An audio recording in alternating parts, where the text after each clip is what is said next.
Alertale, c'est un nom magique. C'est un souvenir splendide. Ça rappelle la jeunesse, ça rappelle pour moi la découverte du volcanisme actif, le spectacle d'un lac de lave, cette aventure incroyable qui a duré des années de la découverte de la phare, cette mission scientifique extraordinaire. J'ai appris beaucoup de choses. Les premiers pas sur les volcans avec Harun Taziev et Giorgio Marinelli. J'ai appris par eux plein de choses scientifiques. J'ai appris même le peu de français que je connais. C'est un souvenir fantastique.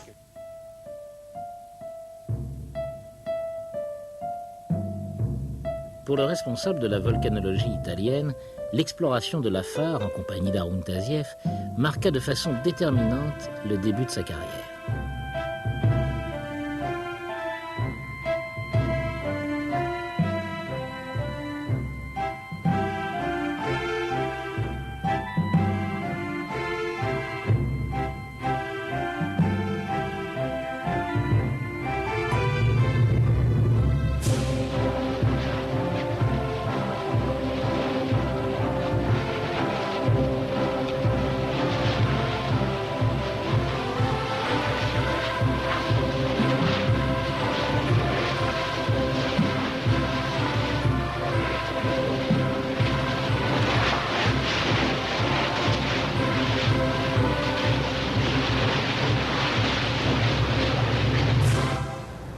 Pour Harun Taziev, l'itinéraire plus sinueux commença à Liège. D'origine russe, né à Varsovie, naturalisé belge avant de devenir français, il se porta volontaire au moment de l'invasion allemande et puis entra dans la clandestinité.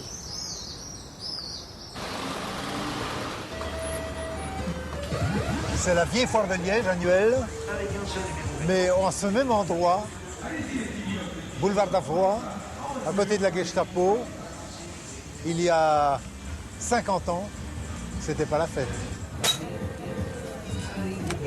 On reconnaît le tireur d'élite.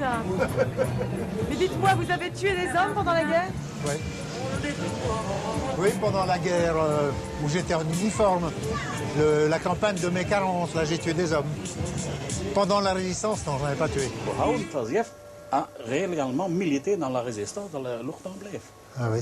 Et Harun Taziev est devenu même ministre en France. Hein. Oui. Oui. Et vraiment, il a un certain profil de Harun Taziev. Oui, on me l'a déjà dit. Ben oui. On l'a déjà dit. Je ne sais pas si c'est le nez ou les cheveux, mais c'est le nez peut-être. En tant qu'ingénieur, il fut affecté à certaines missions précises. J'ai été envoyé à Liège en 1941 par le groupe de résistance auquel j'avais réussi à m'affilier, les partisans armés du Front de l'Indépendance, pour aider au sabotage des voies ferrées. Liège était un nœud de chemin de fer absolument fondamental pour les Allemands. Le tunnel n'existait pas et nous sommes partis le long des voies. Nous étions avec des musettes en cuir de cheminots, chargés d'outils mais aussi chargés d'explosifs. Avec ça, nous sommes allés à pied le long de la voie jusqu'à la cabine. Et à la cabine, quand nous sommes entrés avec le revolver en main, les gars ont dit on est de cœur avec vous, ils nous ont aidés, ils nous ont dit où placer les charges pour que ce soit efficace. Et ça a été extrêmement efficace, 5 minutes après, ça sautait. Son activité de résistant étant essentiellement nocturne, il s'inscrivit pour occuper ses journées à l'école de géologie. Je me souviens très bien qu'il était un homme extrêmement actif dans le laboratoire. Il était non pas seulement dans mon cours, qui était un cours de pétrologie, mais également un petit peu partout. En géologie, il posait des questions fort graves, qui n'étaient pas de mon ressort, qui étaient du ressort de mon patron, et qui l'embarrassaient, bien entendu. Déjà à cette époque, Taziev allait à l'encontre des idées reçues. À partir de ce bouquin que j'ai lu ici, qui m'a convaincu, alors que personne n'était convaincu, du fait que les continents se déplaçaient les uns par rapport aux autres, le hasard a fait de moi un géologue orienté dans une direction qui n'était pas du tout orthodoxe. C'était très hétérodoxe d'être, comme je l'ai été tout de suite, un disciple extrêmement fervent et enthousiaste, j'étais jeune alors, d'Alfred Wegener. C'est ce météorologue et géophysicien allemand qui imagina la théorie de la dérive des continents. C'est le fond des océans qui est en expansion continuelle. Le fond des océans, c'est comme une espèce de courroie transporteuse.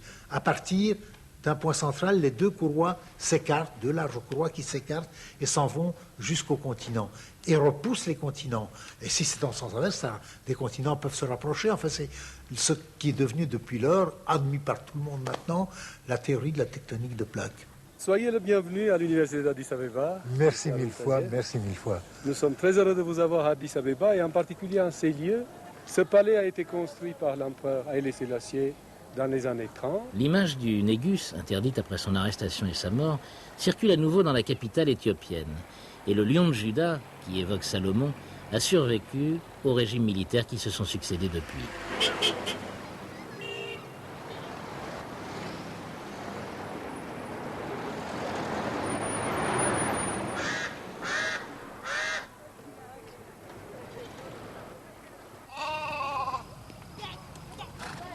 Pour le visiteur européen, le vrai visage de l'Éthiopie est très éloigné de l'image qu'on lui prête depuis la grande famine des années 80.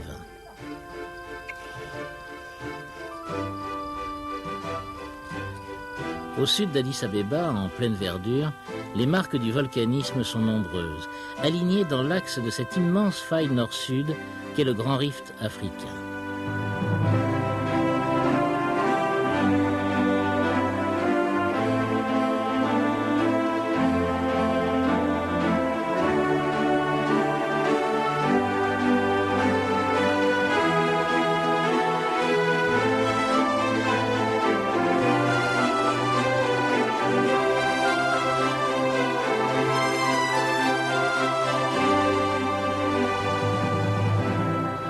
Voici ce qu'on appelle la corne de l'Afrique. C'est ici qu'aboutissent trois structures fondamentales de l'écorce terrestre, la mer Rouge, le golfe d'Aden et ce qu'on appelle le grand rift de l'Afrique orientale, qui aboutit ici, qui fait ça, qui passe par là. Ça, c'est la partie orientale du grand rift. La partie occidentale du grand rift déborde ici et fait cela. Or, le rift est essentiellement volcanique. Donc, dès que j'ai commencé à étudier mes volcans ici, au Kivu, je me suis intéressé au rift. Il aboutit avec un élargissement en forme d'entonnoir mystérieux que l'on ne comprenait pas. Et nous avons pu commencer à l'étudier 20 ans après que j'y ai songé, en 1968, et nous avons découvert la signification de la dépression de la Far, qui est extraordinaire.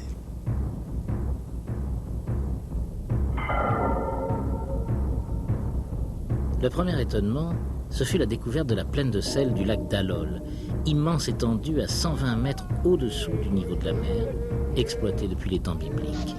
On y situe les mines de la reine de Saba.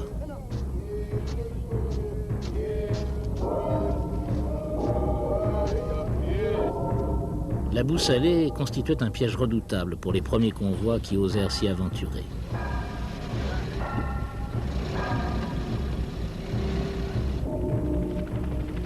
Sans hélicoptère, il aurait été impossible de découvrir l'existence du volcan Ertaal.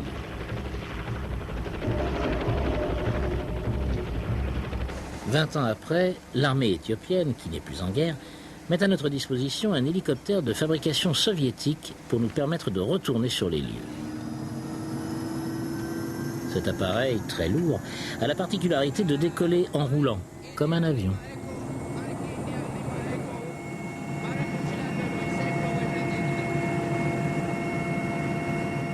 En quittant Addis Abeba vers le nord, on survole le haut plateau éthiopien qui s'élève de 2000 à 3000 mètres.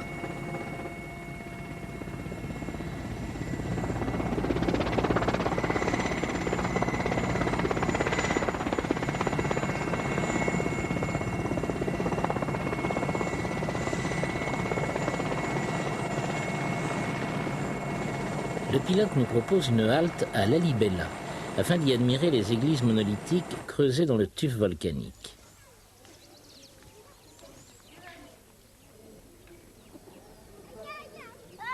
Ces monuments mystérieux qui datent du Moyen-Âge sont encore un lieu de pèlerinage important pour les chrétiens coptes d'Éthiopie.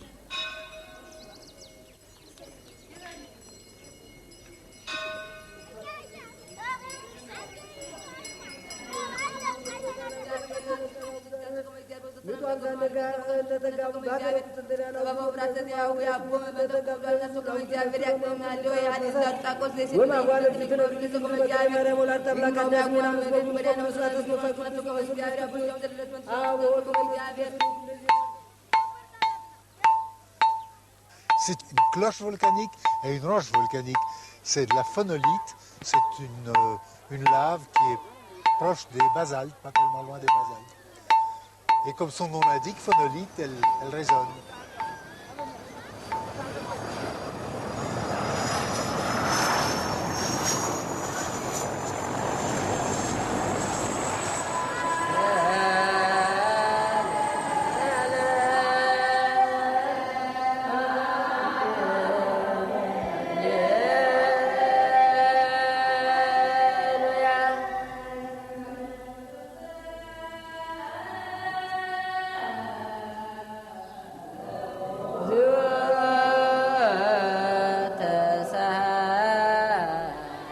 Nous sommes à Makallé, au cœur de la province du Tigré.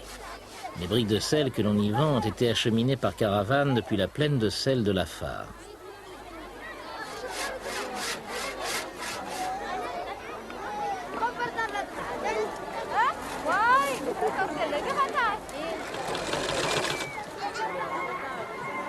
Les Tigréens, alliés des Érythréens pendant la guerre ethnique qui s'est terminée en 1991, ont aujourd'hui le visage souriant des vainqueurs.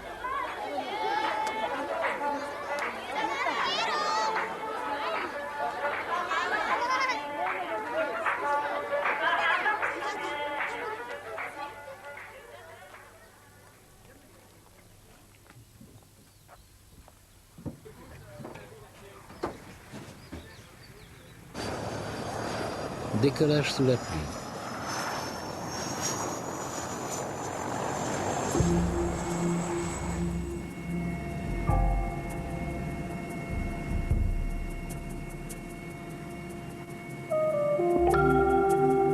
Enfin, nous survolons la zone volcanique.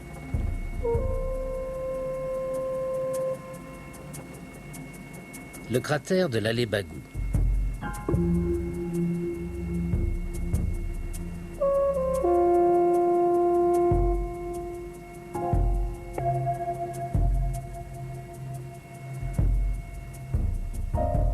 Et puis la caldeira remplie de lave récente de l'Erta Allée.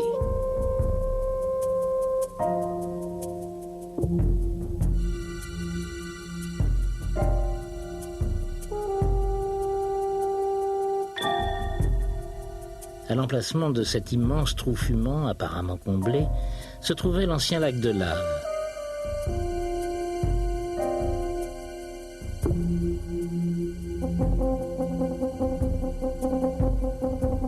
Cet autre trou, sensiblement moins vaste, fume également. Mais y a-t-il encore de l'activité ?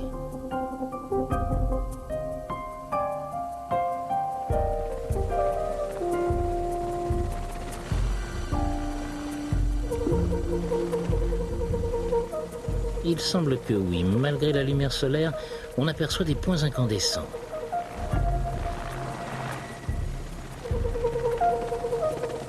Le pilote, qui ignorait totalement l'existence d'un tel cratère, décide de se poser sur la lave durcie, à proximité immédiate du puits actif.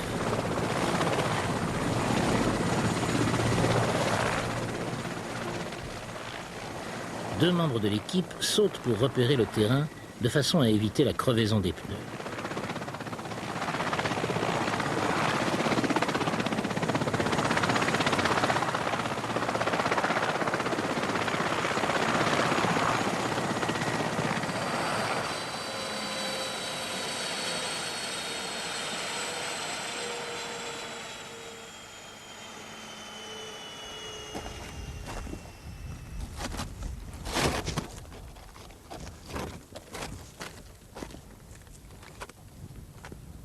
Bien évidemment, Tazieff est le premier au bord du gouffre.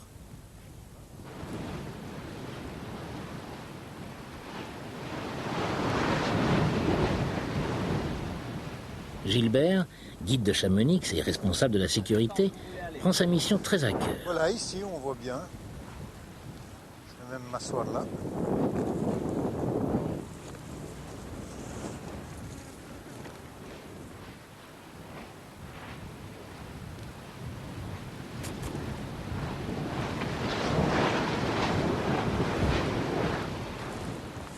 durant ces 45 années que j'ai consacrées à l'observation d'un côté des lacs de lave, de l'autre des éruptions, je suis passé de mes approches originelles de géologue à celles, d'abord, de la chimie des gaz éruptifs, puis, et j'en suis toujours là, à la mécanique et à la physique de ces gaz.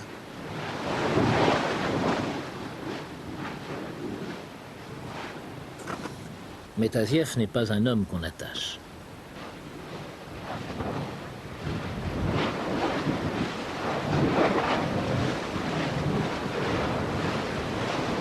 Il entreprend le tour complet du cratère qui fait environ 150 mètres de diamètre et 100 mètres de profondeur.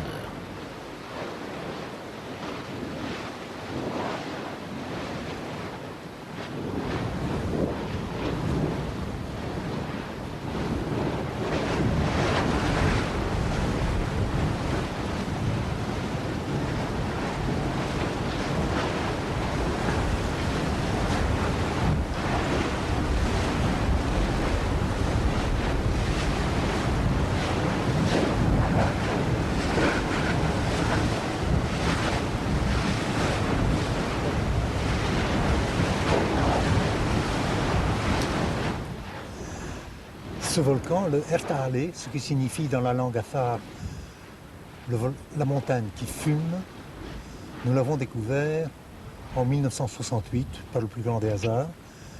Nous avons découvert donc l'existence d'un lac de lave. En réalité, il y en avait 3 à l'époque, dont celui-ci.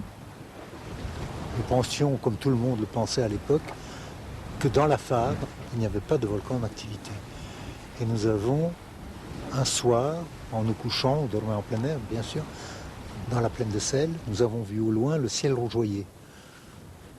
Et dès l'aube, avec notre petit hélicoptère, nous sommes venus voir d'où venait ce rougeoiement.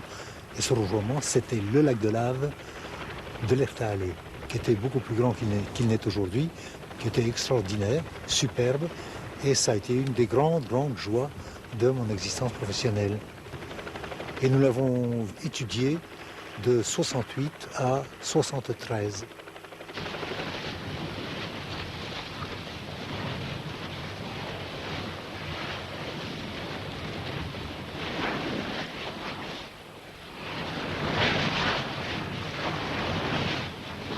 Curieusement, en observant les mouvements à la surface du lac, Haroun Taziev constata qu'on pouvait les comparer, à échelle infiniment réduite, aux mouvements des plaques tectoniques qui engendrent la formation des chaînes de montagnes et le déplacement des continents.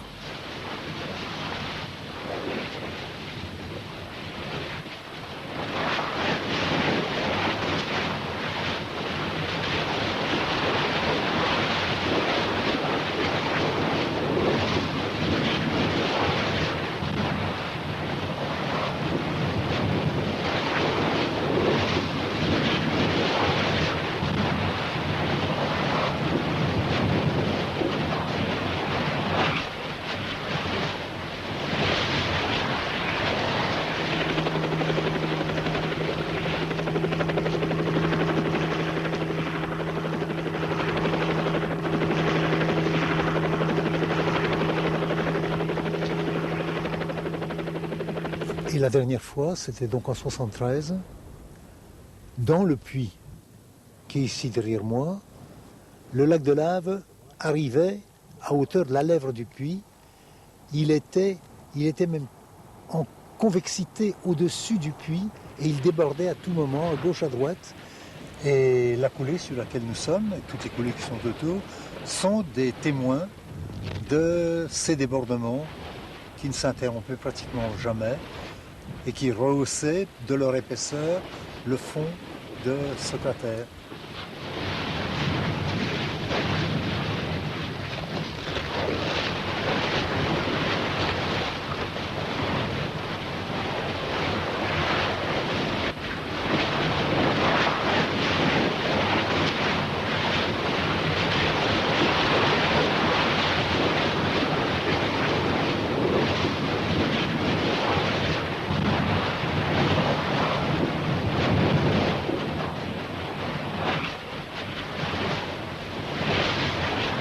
Il affleurait le bord de ce puits.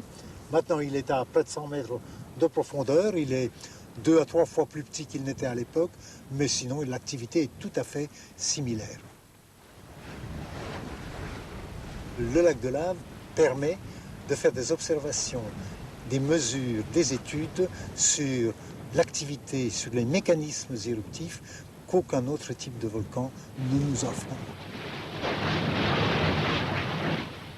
Mieux encore qu'au lac de lave du Nyiragongo, on pouvait ici faire des prélèvements de lave en fusion sans même se pencher.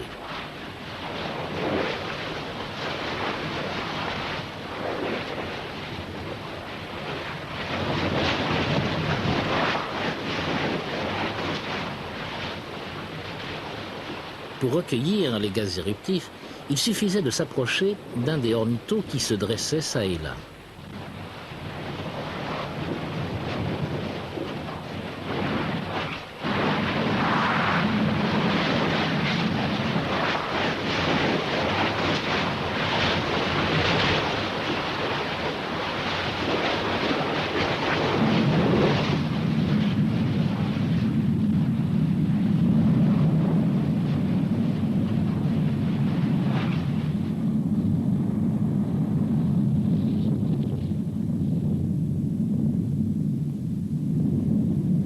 Une bonne partie du travail se passait la nuit pour éviter la chaleur étouffante de la journée, car la Far est la région la plus chaude du monde. On s'arrangeait d'ailleurs pour faire coïncider les dates des expéditions avec les périodes de pleine lune.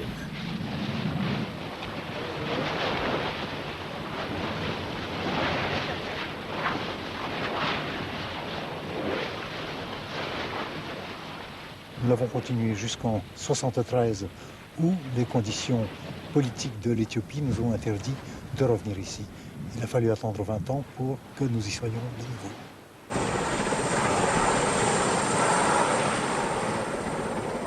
L'hélicoptère doit aller faire le plein et subir quelques petites réparations. Nous sommes désormais seuls. Étonnant. Et d'ailleurs, le Bell ne s'est jamais posé dans cette partie-ci du cratère, toujours dans la moitié sud, par raison de sécurité. Et lui, avec son 8 tonnes, n'a pas hésité à se poser ici, juste à côté du puits actif. C'est chapeau.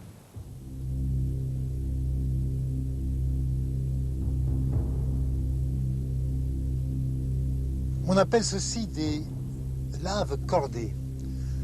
En effet, ça ressemble à des cordages, tout à fait à des cordages, des gros cordages de navires.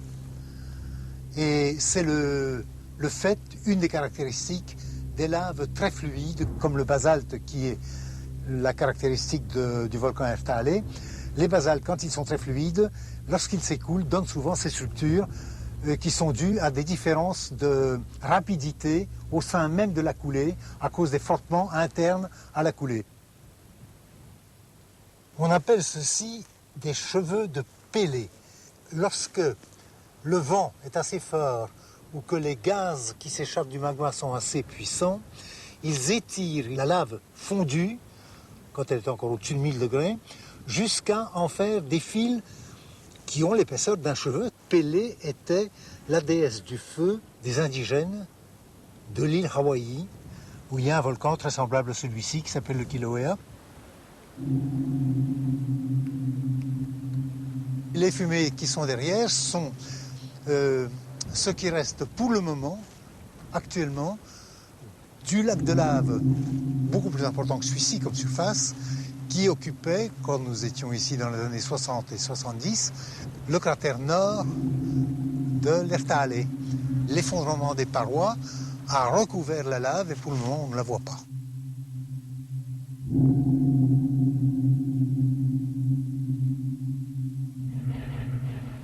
La descente dans le puits est programmée pour demain. Gilbert tient à vérifier le bon arrimage de son treuil dans la lave friable. Ça va?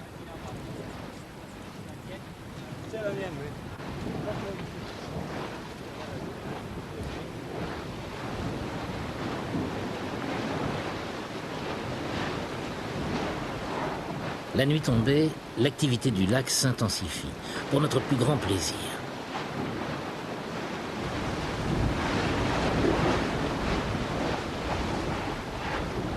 Il y a parfois 3 fontaines de lave qui jaillissent simultanément.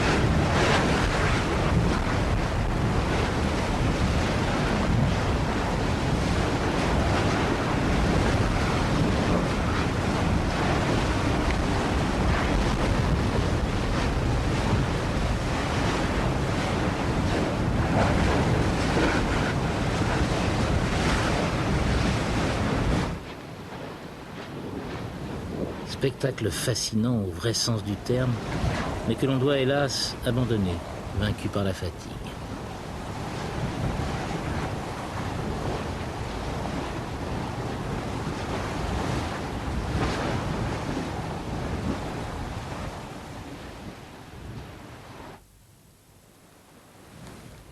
Nous avons dormi à la Belle Étoile, c'est vrai, mais au réveil, le cuisinier éthiopien qui nous a accompagnés dispose soigneusement sur une nappe les gobelets et les assiettes en carton.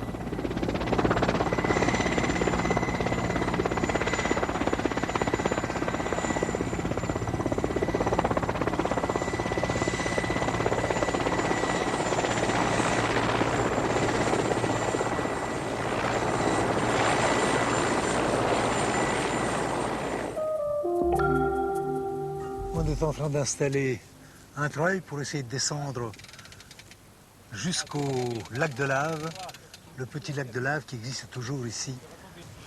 Et ces histoires de treuil ont joué un grand rôle dans mon existence, aussi bien treuil de spéléo, notamment celui de ceux du gouffre de la Pierre Saint-Martin, on en a eu 3, où Marcel Loubens s'est tué, que les treuils de volcanologie, le treuil qui nous a permis de descendre jusqu'au lac de lave du Nyiragongo,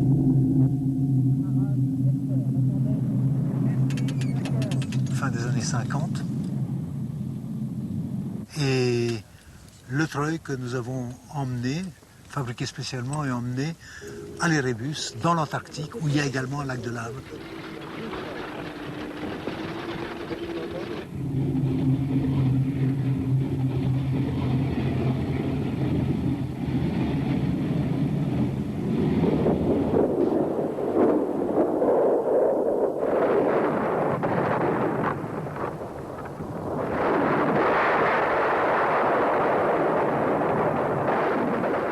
Aujourd'hui, le lac de lave du Nyiragongo a disparu et il n'y a plus que 2 lacs de lave permanents pour le moment, celui de l'Erebus dans l'Antarctique et celui de l'Ertale ici. Et je donnerai un coup de radio quand il faut m'arrêter, d'accord? Luigi, du mou sur la blanche. Allez, moulinez le plus rapidement possible. C'est pourri, mais ça tient rien. Faut que je nettoie un petit peu plus large. Gilbert, tu m'entends? Ouais. Tu dois nettoyer moins. Tu n'arriveras jamais à nettoyer complètement. Et tu déstabilises certaines couches. Et donc tu augmentes d'un certain côté le risque. Il faut enlever tout ce qui paraît facile pour toi, et tout le reste, il ne faut même pas y toucher. Ouais. Faut que je mette une poulie.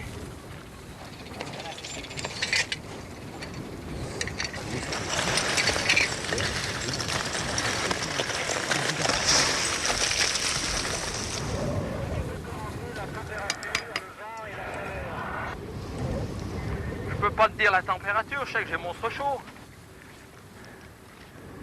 Mais c'est pas abominable.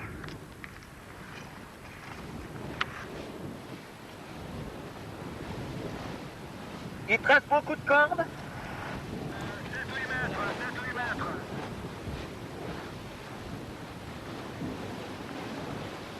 Pour respirer, ça commence à me piquer sérieusement. Gilbert, qui est plus habitué aux neiges des Alpes, s'est risqué sur la lave, mais il ne peut s'approcher plus, la chaleur est trop intense.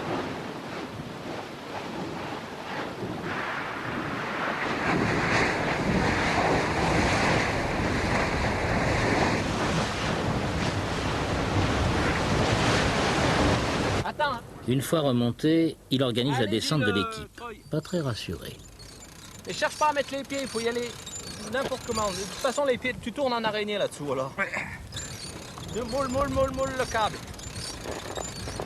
Voilà, stop.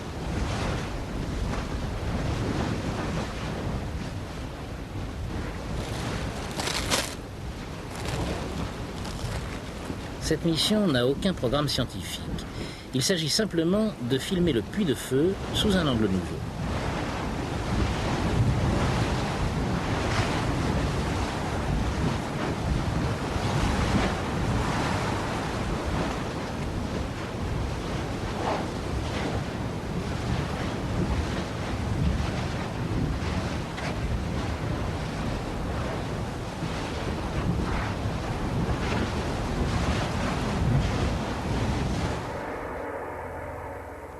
Sur cette maquette, réalisée par François Le Guern, est représenté ce que l'on pense être l'aspect souterrain de la colonne de lave. La pression des gaz magmatiques détermine la hauteur variable du lac dans le puits.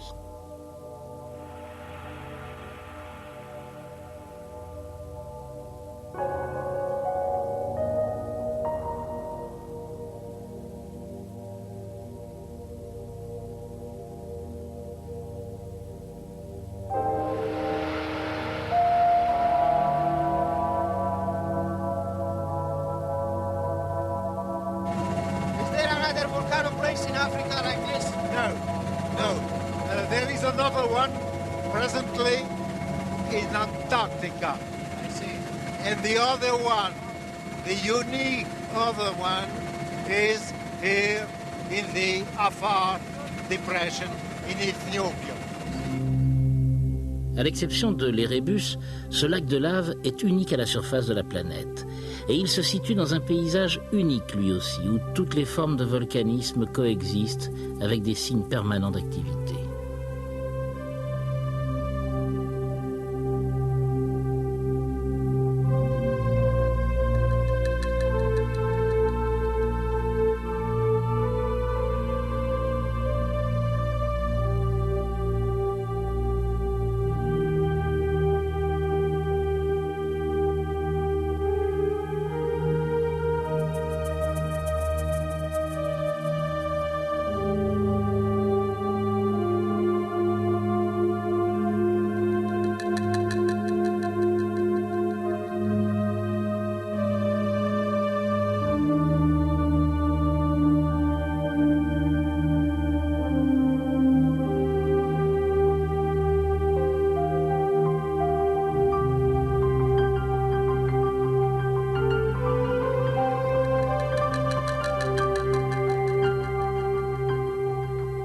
Tu as fait la première, donc, hier, dans le nouveau puits de feu de l'Eftalé. Mais ce que tu ne sais peut-être pas, c'est que c'est la première fois que quelqu'un descend dans un puits de feu qui ne soit pas moi, tu vois. Donc tu me relais. Voilà la compagnie des guides à l'honneur. Et tu as vu également où se trouve ce puits de feu. Il est au milieu d'un des plus impressionnants champs de lave qui ont ruisselé à partir de la grosse demi-douzaine de volcans qui forment la chaîne dite de l'Ertaale. Nous avons survolé donc le Dalafila, le beau petit cône pointu avec des couleurs pastel adorables. C'est pas fréquent qu'on ait ça. C'est encore un truc rarissime d'avoir un volcan colorié comme celui-là. Ils sont habituellement noirs ou gris ou un peu sinistres, les volcans. Celui-là, il est adorable. Hein. Il est adorable. Et la plaine de sel et toutes les plaines basses qui sont là, qui sont à 120 mètres sous le niveau de la mer, de l'autre côté, à l'est de la chaîne de Nakil, c'est la mer Rouge. Et nous sommes la mer Rouge, parce que la dépression d'Afar, c'est en réalité un morceau de la mer Rouge, décalé par rapport à la mer Rouge, mais c'est exactement la mer Rouge. Et le fond de l'Afar, c'est le fond de la mer Rouge. Seulement sans eau, ce qui permet aux géologues de... C'est le paradis. Pour nous, ça a été le paradis quand on a découvert ce que c'était. On ne savait pas. Quand nous y sommes allés, il y avait des quantités de questions qui se posaient à propos de l'affaire auxquelles nous ne pouvions pas donner de réponse. Et c'était tellement passionnant que j'ai réussi à convaincre des gens à venir avec moi. Et nous avons fait cette demi-douzaine d'expéditions annuelles. D'abord, nous avons étudié essentiellement les 2 premières années cette chaîne volcanique de l'Eftalé avec ses champs de lave énormes, distinguer les différents types de lave, distinguer les différentes natures de roches. Ça a été donc un travail de pétrographe, et moi je faisais le travail de la tectonique. La tectonique, c'est l'architecture de l'écorce terrestre qui permet, en certains endroits, à cette écorce d'être crevée et de donner passage au magma profond qui donne le volcanisme. Tu vois ? Donc, il y a à l'origine la tectonique, moi j'étais spécialisé là-dedans, et puis le gros de l'équipe, c'était des spécialistes des roches, qui étudiaient les roches de diverses natures qui sortaient. Et cette nature de roche, qui est représentée sur la carte que nous avons fini par dresser, n'est-ce pas, en vert, en rouge, en noir, etc. Oui, il nous a fallu 7 années de travail. Mais ce qu'on a survolé aujourd'hui, c'était superbe. Nous avons survolé aussi, tu les as vus, des anneaux parfaitement circulaires, avec un cratère plus ou moins rempli de sable volcanique à l'intérieur, souvent un petit lac. Et ça, c'est la forme typique que donne une éruption sous-marine. Elle forme un cratère de produits qu'on appelle des hyaloclastites. C'est ces termes barbares que nous utilisons en géologie. Ça vient du grec hyalos, qui veut dire verre, parce que les laves, c'est du verre naturel. Et klastein, qui veut dire brisé, du verre brisé. Quand l'éruption se produit sous l'eau, sous la mer par exemple, la lave se brise, elle éclate, elle se fragmente en toutes petites particules qui alors retombent tout autour et donnent cette forme en anneau tout à fait caractéristique du volcanisme sous-marin.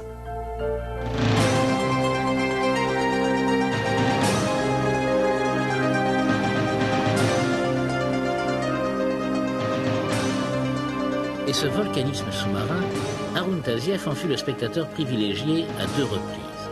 En 1963, il assistait au large de l'Islande à la naissance de l'île Surtsey, un volcan émergeant des profondeurs. Le même phénomène s'était produit en 1957 lors de l'éruption du Capellinoche aux Açores. On voit bien les gerbes de hyaloclastite mêlées à l'eau et à la vapeur.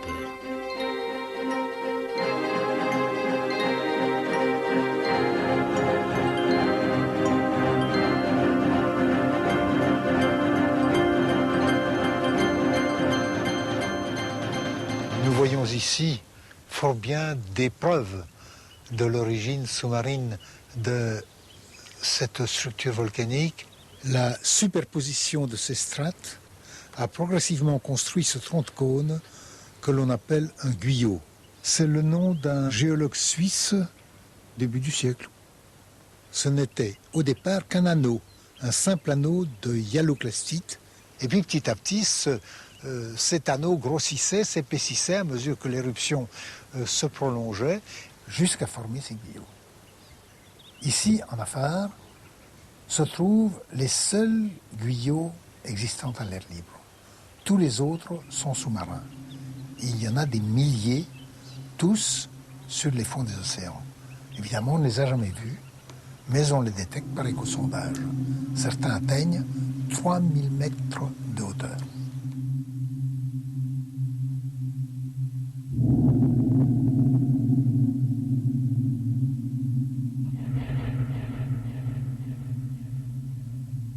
L'origine sous-marine de l'Afar, si l'on était besoin, est parfaitement confirmée par ces mines, toujours exploitées, d'où le sel est convoyé vers les marchés des hauts plateaux pour le besoin des hommes et de leurs troupeaux.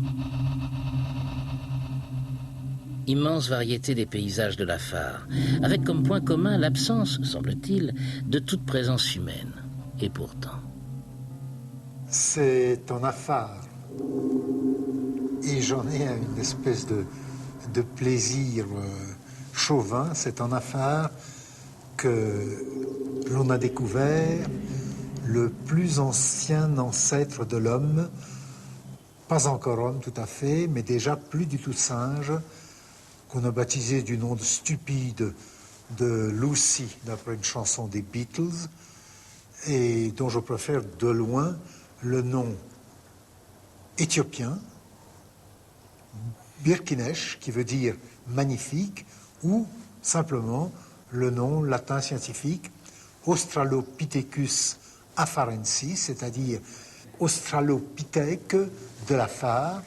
Enfin, ce n'est pas à moi à parler de cela, je n'ai absolument pas la compétence, et Yves Coppens, l'un des plus grands experts mondiaux en la matière, le fera infiniment mieux. Alors la petite Lucie, qui est devenue si célèbre, c'est un squelette d'abord. Il n'est pas complet, mais il l'est presque. Et il a été trouvé dans l'Afar éthiopien, dans l'est de l'Éthiopie, par une expédition que j'avais le plaisir de co-diriger. Je suis donc un petit peu le co-papa de la prédame, car ce n'est pas encore une humaine, une personne humaine à proprement parler. Elle est intéressante parce qu'elle est debout, qu'elle marche sur ses pattes postérieures, qu'elle marche en locomotion bipède. Et cette locomotion a d'ailleurs été confirmée par la découverte en Tanzanie de passages de préhumains de 3 500 000 ans. Elle a 3 millions d'années, donc c'est à peu près la même chose, sur un tuf volcanique. Et d'autre part, cette petite Lucie grimpe, elle continue à grimper, puisque l'origine des préhumains, comme l'origine de notre histoire, elle plonge évidemment ses racines dans le monde des singes.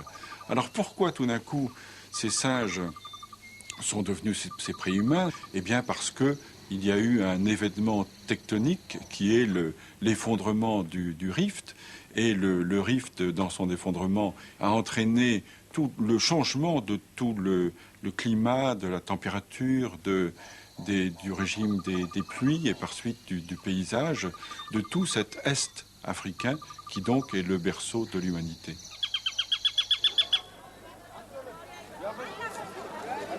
Harar, près de la frontière somalienne. C'est ici qu'Arthur Rimbaud, à la fin de sa vie, ayant renoncé à écrire, devint négociant. Blessé au genou en tombant de cheval, il rentra en France pour y mourir à l'âge de 37 ans. Oui, c'est cette maison qu'on appelle la maison Rimbaud. Oui, ils ont commencé à restaurer un peu. Oui, alors, elle a été bâtie en 1900. Donc peu après sa mort. 10 ans après sa mort, oui. 10 ans après sa mort, oui. Et qui l'a appelée maison Rimbaud? Oh, ben, je pense que c'est les gens. Il faut montrer quelque chose sur Rimbaud. Aux touristes. C'est ainsi qu'à Harar, les touristes visitent une maison de Rimbaud, construite 10 ans après sa mort. En fait, la réalité semble moins attrayante. D'après une tradition locale, Rimbaud aurait acheté le terrain ici, il aurait bâti une maison. Cette maison que vous voyez en face. Et c'est une maison tout à fait type hararien, type local, oui.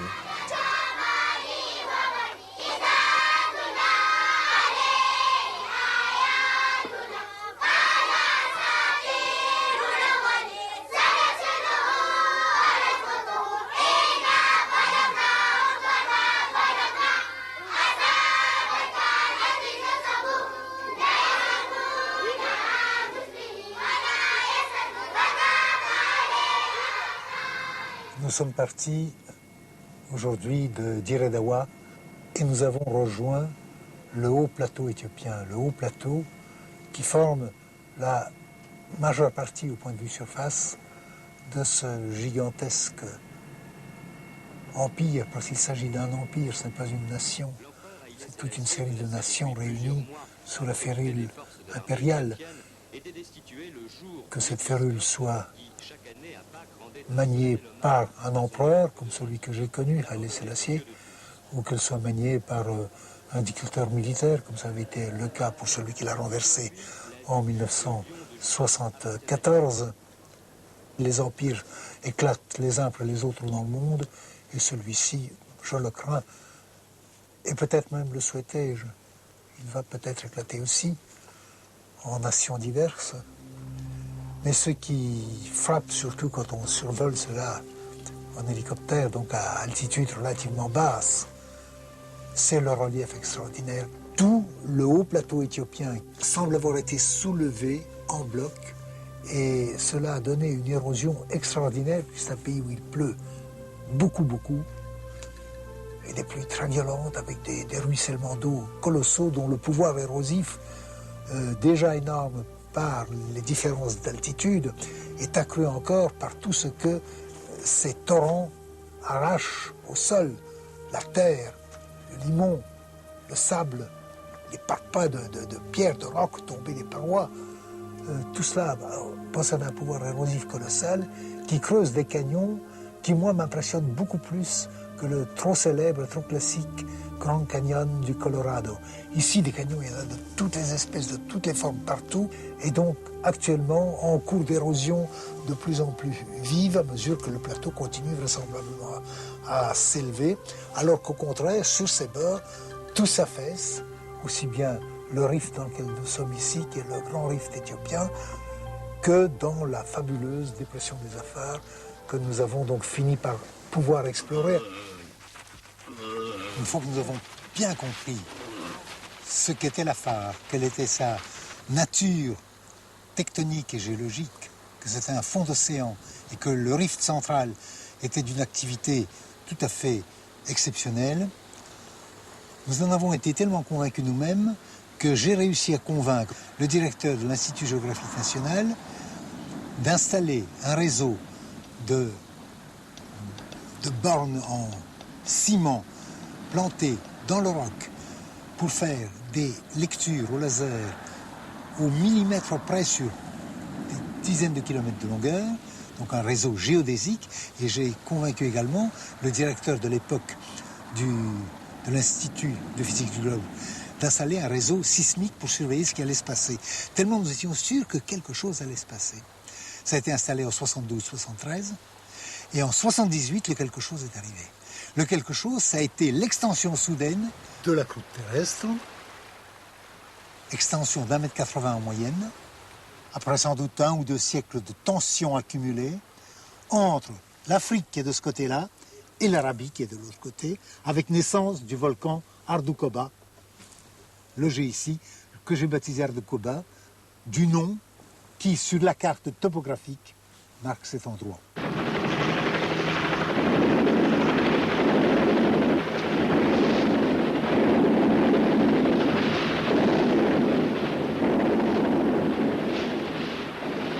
Ce volcan, l'Ardoukoba, dont la naissance fut consécutive à un écartement brusque de la croûte terrestre, eut une vie très brève, une seule semaine. Ces images restent le seul témoignage de son activité éphémère.